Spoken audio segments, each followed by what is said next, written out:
Have you ever wondered how well you do in an honest-to-God Romero-style zombie outbreak? Like, if you take out any sense of heroics and grandeur, how well do you think you do?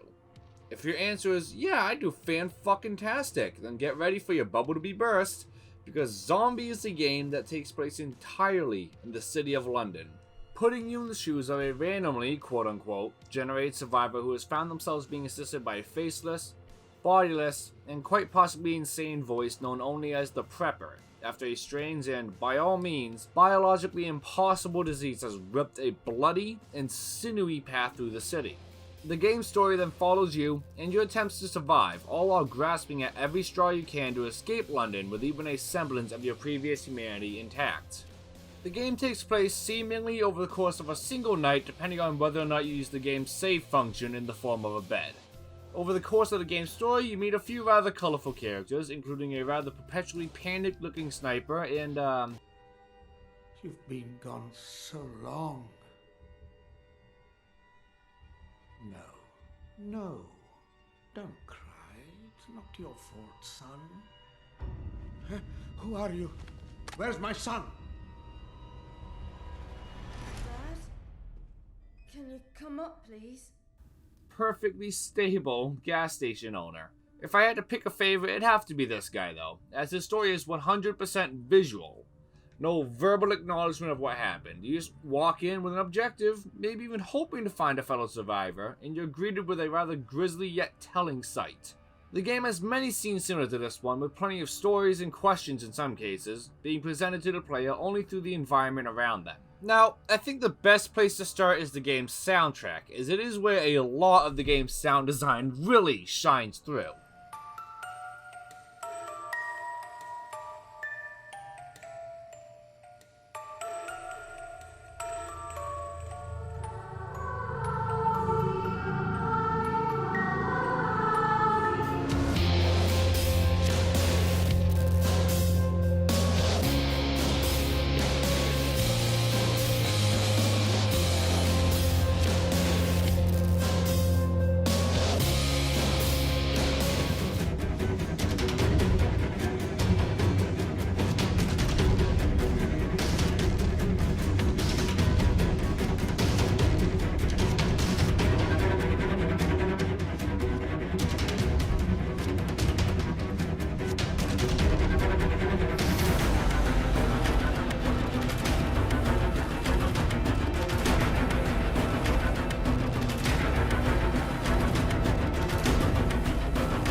Now, you may be saying, that sounded god-awful, some of those songs. Like, they sound like nails on a goddamn chalkboard. And you're right, because that's the fucking point. The game's soundtrack is almost entirely composed of harsh frequencies and dissonant tones. And I have to applaud it for such a bold move. Where many horror survivor or survival horror games would use a variety of ambient action and, yeah, dissonant tones in their tracks, Zombi uses almost entirely anxiety-inducing, stress-enhancing, claustrophobic music that's just jam-packed with dissonant tones and harsh frequencies. The rest of the time you're left with the ambiance of blight-ridden London, or music from loudspeakers, radios, and other diegetic sources.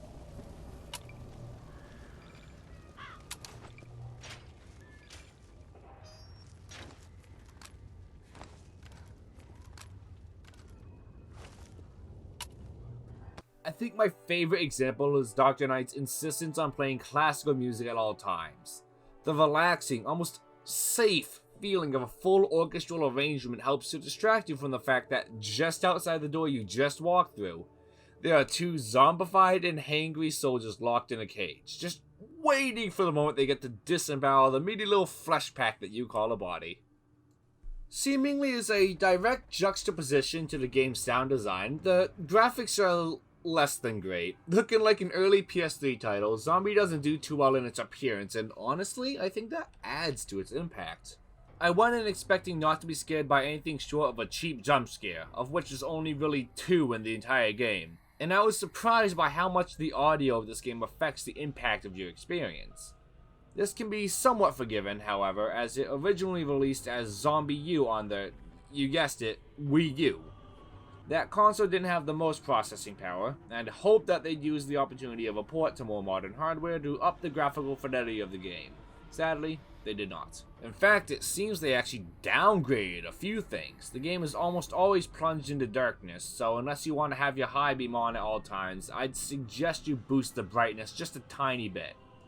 The weapons look decent enough, if not a tad bit blocky at times, and the characters have just enough detail for you to sympathize with them. Being able to see the fear in a character's eyes is really important if you're trying to portray said fear. It doesn't seem like they tried very hard on the movements of characters, as most humans you interact with are either sitting, staring at you as they speak, or otherwise preoccupied and as such not really gesticulating at all like a normal human. So, you have subpar graphics and some arguably superb sound design. How's the gameplay held up to similar scrutiny, you may be wondering? It's acceptable. The combat isn't anything spectacular, and if anything, it's kind of repetitive given the game's insistence on encouraging you to treat ammo as equivalent to water in regards to resources. That is incredibly precious and not to be wasted. By the time I was in the final sequence of the game, I had more ammo than was actually necessary to get to the evac point.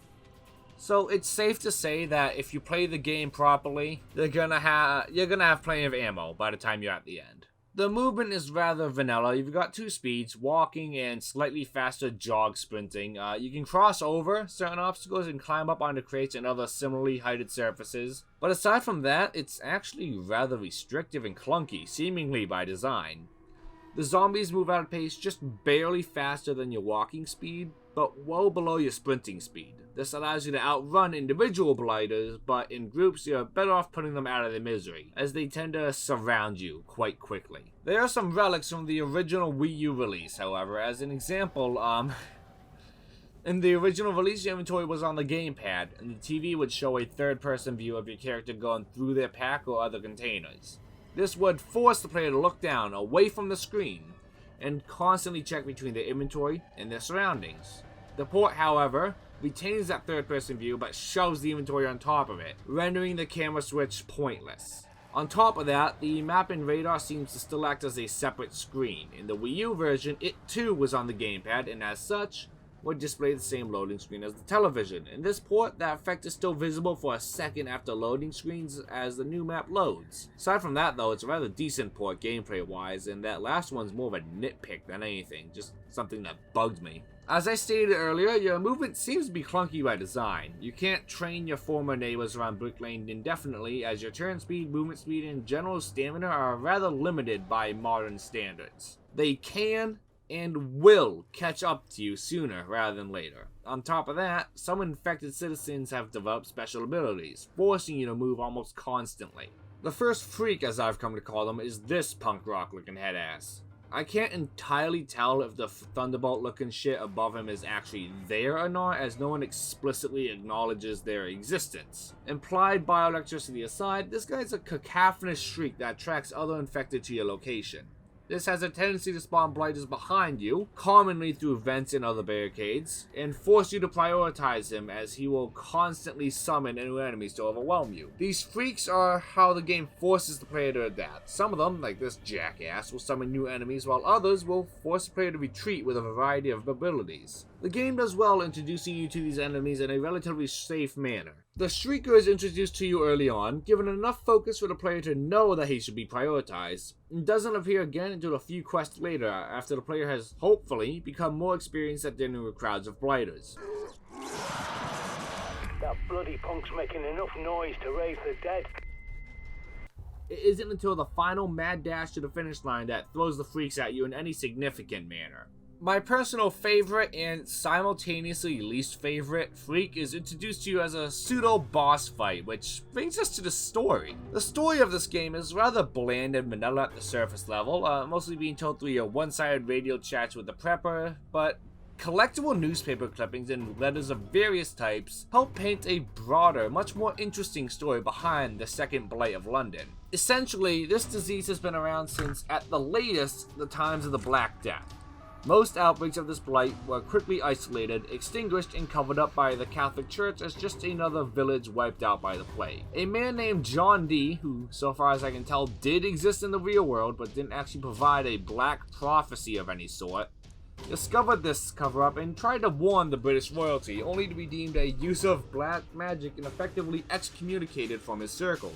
Fast forward to the year 2012, and London has been thrown into bloody chaos, pun partially intended. The dead are rising, and those they attack don't stay dead.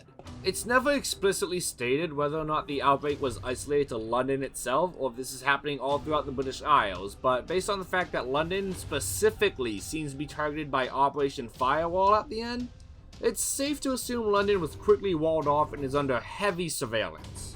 After your near-death experience due to the Prepper's attempt to get your attention working a bit too well, you find yourself in a subway turned evac point turned safe house. This is your base of operations for the entirety of the game, and you can expect to return here quite frequently. The Prepper explains that he's been preparing for this outbreak and gives you your essential gear: a Prepper pad, a BOB or bug out bag, and a cricket bat paired with a handgun. You'd better get used to those last two, because they are permanent fixtures in your inventory. You literally cannot get rid of them. After you've become acquainted with your surroundings, the Prepper sends you on your merry way to help him establish connections with CCTV junction boxes in the nearby Brick Lane and the supermarket that's found there. After you set off the alarm and barely escape a couple of zombified cops, you get to the supermarket and find yourself outside of Buckingham Palace. Eventually, you end up in the underground bunker beneath Buckingham Palace as well. There you find Dr. Knight working on a cure, and as he's received the bad touch, he needs you to go out and get him some important documents. A fetch quest and a half later, and you've gotten him a book, a second book, and 7 letters from John Dee himself to help produce the panacea, a cure to the second blight. Throughout your travels in London, you'll encounter multiple safe rooms and dead drops marked with the symbol of the Ravens of Dee. These people are a secret organization of scholars and intellectuals that studied the many books, letters, and diaries written by John Dee to try and glean meaning from his many predictions. They eventually contact you via a public radio broadcast telling any and all survivors to head to the Tower of London for evacuation, something that, as you can likely guess, doesn't go all too well. In her usual panicked way, Sandra makes a promise to get you out of the city, by any means necessary. After running a few more errands for an increasingly angry and deranged Prepper, which include exploring a nursery haunted by a teleporting zombie, putting down a man who just ate his son, and participating in a rather fucked up game show, Dr. Knight contacts you with good news and bad news. The good news? He's cracked the code and figured out how to create the panacea. The bad news? It's a vaccine, not a cure. Knowing his time is short, he desperately asks you to meet him in Buckingham to retrieve the data before evacuating. You crawl through a freshly extinguished Buckingham Palace trying to find Dr. Knight before discovering his corpse, hungry and eyeing you up. So you put him down, gouge out his eye, and make your way back to the palace bunker. Once inside the Queen's quarters, you fight your way through a flooded section and into a vault. Starting the download triggers an alarm, and 2 infected soldiers come to fulfill their civic duty, even in death. Dedicated bastards, aren't they? Once you've extracted the mother of all vaccines, you've well overstayed your welcome, and it's time to make an exit. With a constant soundtrack of alarms and horrifying music, combined with the echoing moans and shrieks of blighters clawing their way out of every nook and cranny to partake of your brains, you run, shoot, and smack your way through Buckingham Palace and its sewers, before finally coming out in front of the building. As you climb to the top of the ladder, you're greeted with the London skyline being firebombed in a last-ditch effort to wipe out the infection. Making one last stop at the safe house to get anything you may need, a now enraged Prepper begins throwing a tantrum over the loudspeakers, attracting every blighter in the London metro system to this exact terminal, forcing you to rapidly retreat to the London Harbour. Sandra has made good on her promise and is now covering you and a helicopter to get you to the Tower of London. Shooting your way through a final onslaught of London's finest citizens, you make it to the top and are rescued just as a horde swarms your location. You're left with an oddly peaceful view of London Bridge as it burns to the ground and the undead denizens of London watch. All in all, I'd give this game a solid 7 out of 10. The port had many opportunities to improve the base game, only acting on a few, and had some odd relics left over from the original Wii U release that I'm surprised were left unpatched. The few characters you meet are all unique and have their own personalities. Vikram was especially tragic, having been traumatized to the point of near insanity. He's a shell of his former self, sitting vigilant in his living room. His son stays upstairs, barricaded off to ensure if his father were to die that he may yet survive. After sending you to the nursery, an objectively dark and terrifying locale, you return to find him devouring the corpse of his son.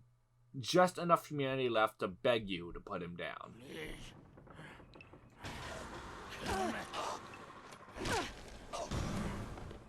Nasty business and no mistake. But don't forget to take that fuel. Alright, so, before the video ends, I just want to give a quick shout out to this fucking man right here. Because he is the only reason I was able to finish the fucking game. Because it just broke overnight. And this guy helped me fix it. So, just quick shout out to fucking Steam user, what is that, Sobieski? Yeah. Thanks, dude. You're a cool man.